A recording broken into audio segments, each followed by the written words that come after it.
কলকাতা মোহামেডান ক্লাবে ট্রায়ালের জন্য আমাদেরকে ডেকেছিল। আচ্ছা ওখানে ট্রায়াল দেওয়ার পর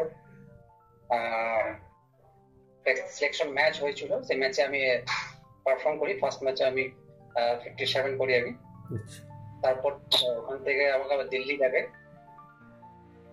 দিল্লিতেও আমাদের সুপার ক্যাম্পিং হয়েছিল আমাদের, ওখানে আমাদের 2 দিন একটা ক্যাম্প হয়েছিল। তো ওখানেও ভালো পারফরমেন্স করে তারপর আমার ফাইনাল সিলেকশন নাম আসে। আচ্ছা। তো তুমি যে একটা এই গ্রাম থেকে উঠে এলে, একটা বাঙালিদের মধ্যে তো একটা কথা প্রচলিত আছে সাধারণত, যে ফুটবল ছাড়া আর অন্য কিছু খেলাতে সেরকম উন্নতি করা যায় না, কিন্তু তুমি যে এটা একটা নতুন দিশা দেখালে যে ফুটবল ছাড়াও ক্রিকেটেও উচ্চতার শিখরে পৌঁছানো যায়। তুমি মানে যারা ক্রিকেট নিয়ে এগোতে চায় তাদের উদ্দেশ্যে তুমি কি বলবে? দেখুন, আমি ক্রিকেট তো আমি আমার 15 বছর ধরে ক্রিকেট খেলছি আমি, লেদার বল ক্রিকেট। তো আমি বহু প্লেয়ারের সাথে, আমি নামি দামি প্লেয়ারের সাথে খেলেছি। তো সেই খেলার একটা অভিজ্ঞতা আমি তাদের কাছ থেকে পেয়েছি একটা। আমার বীরভূম জেলারও কিছু ভালো ভালো প্লেয়ার আছে, ক্রিকেটার আছে, যেমন ধরুন সুমন্ত গুপ্তা, অরিন রয়, হ্যাঁ, আরো অগ্নিশ্বর দাস, হ্যাঁ, তারপর আপনার সুপ্রজিৎ দাস। এইভাবে প্রচুর প্লেয়ার আছে, ইন্দ্রজিৎ পুরাণ, তারাও ভালো ভালো ক্রিকেটার আছে আমাদের বীরভূম জেলায়। তো আমাকে খুবই ভালো লাগছে। আমি গ্রাম থেকে উঠে আসা এখানে। তো আমি জীবনে ভাবতে পারিনি যে আমি আজ এত বড় একটা প্ল্যাটফর্মে, ন্যাশনাল টিভিতে আজ আমি আসবো, সেটা আমি জীবনে ভাবতে পারিনি। একটা ছোটবেলায় যাদের খেলা দেখতাম, খেলা দেখে আমি বড় হয়েছি। আর সেই সব ক্রিকেটারদের সঙ্গে, মানে সেই মহান ক্রিকেটারদের সাথে আমি আজ একসঙ্গে খেলছি, একসঙ্গে ব্রেকফাস্ট করছি, রুম শেয়ার করছি, ড্রেসিং রুম শেয়ার করছি, মাঠে খেলছি। তো এটা আমার কাছে একটা অনেক বড় একটা অ্যাচিভমেন্ট। খুবই ভালো লাগছে এটা, কি বলবো। মানে তুমি এতদিন যাদের খেলা দেখে ভাবতে যে এদের মতো কিভাবে হওয়া যায়, আজকে তাদের সাথে তুমি খেলছো, বা তাদের সাথে তুমি রুম শেয়ার করছো, তাদের সাথে তুমি মিটিং করতে পারছো, এটা একটা তো নিশ্চয়ই বড় ব্যাপার। হ্যাঁ স্যার, আমার কাছে এটা অনেক একটা বড় ব্যাপার। কারণ আমি যে ফ্যামিলি থেকে আমি বিলং করছি, মানে আমার যে ফ্যামিলি গত যে প্রবলেম আছে, সেটাকে আমি কোনোদিন আমি করতে পারিনি। যাই হোক, আমি বহু কষ্ট থাকলেও আমি ক্রিকেটটা ছাড়তে পারি না, কষ্ট থাকলেও।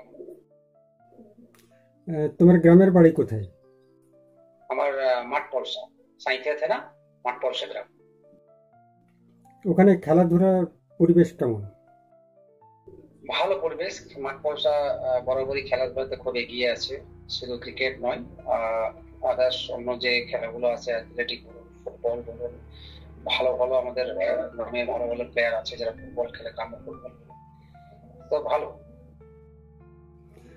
তুমি এই যে এতটা উঠে এসেছো, তো এতটা যে তুমি উন্নতি করেছো খেলায়, তোমার গ্রামের বা জেলার আহ, এমন কেউ আছে যারা তোমাকে অনুপ্রাণিত করেছে? আমার জেলায় আমার সবাই পাশে আমার থেকেছে। জেলায় এখন আমার পাশে থাকে। জেলায় আমার ধরুন, আমি ডিস্ট্রিক্ট হয়ে বিগত 10 বছর ধরে খেলে যাচ্ছি অ্যাজ উইকেট কিপার ব্যাটসম্যান। জেলার কর্মকর্তা যারা আছে তারা খুবই ভালো, খুবই আমাকে সাপোর্ট করেছে। যেমন ধরুন সুশান্ত ব্যানার্জি, আপনার আপনার ধরুন ডিএসএ যারা আছে, আপনার বিদ্যাসাগর সাউ, তারাও খুব মেন্টালিটি সাপোর্ট করেছে। আমাদের এমজিআর স্পোর্টস একাডেমির মহিম সাহেব আমাদের, আমাকে খুবই হেল্প করে, এখনো আমাকে করছেন বা করছে এখনো প্রেজেন্টলি আমাকে। তো আমাকে খুবই ভালো লাগছে, এত ভালোবাসা দেওয়া, এত আমাকে মোটিভেশন দেওয়া, এটা আমার কাছে সত্যি খুব ভালো লাগছে। তুমি কোন ক্লাবের হয়ে এখন খেলো? 2013 সালে আমি ক্লাব খেলেছি, আচ্ছা ক্লাব ক্রিকেট কলকাতা।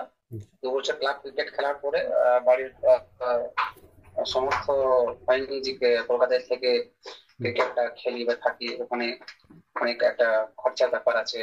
সেটা আমার ফ্যামিলি থেকে সেটা দেওয়া বা করা চালানো সম্ভব হয়। তার জন্য কি কলকাতা ক্রিকেটটা ময়দান ক্রিকেট যে ক্লাব ক্রিকেট সেটা জেলা ক্রিকেট, সিএবি যে টুর্নামেন্ট, জেলা টুর্নামেন্ট, ডিস্ট্রিক্ট, সে সমস্ত টুর্নামেন্ট গুলো আমি খেলে আসছি বিগত 10 বছর ধরে। তুমি এখন উইকেট কিপিং করো? আমি উইকেট কিপার, ব্যাটসম্যান। এখন কার হয়ে খেলছো? এখন আমি খেলছি এখানে নর্থন চ্যালেঞ্জার্স। আমার টিমের ক্যাপ্টেন শিখর ধাওয়ান। আমি অ্যাজ উইকেট কিপার বললাম, শুধু ক্রিকেট নয়, যে কোনো ক্রিকেট খেলার সঙ্গে যুক্ত থাকো, ফুটবল হোক,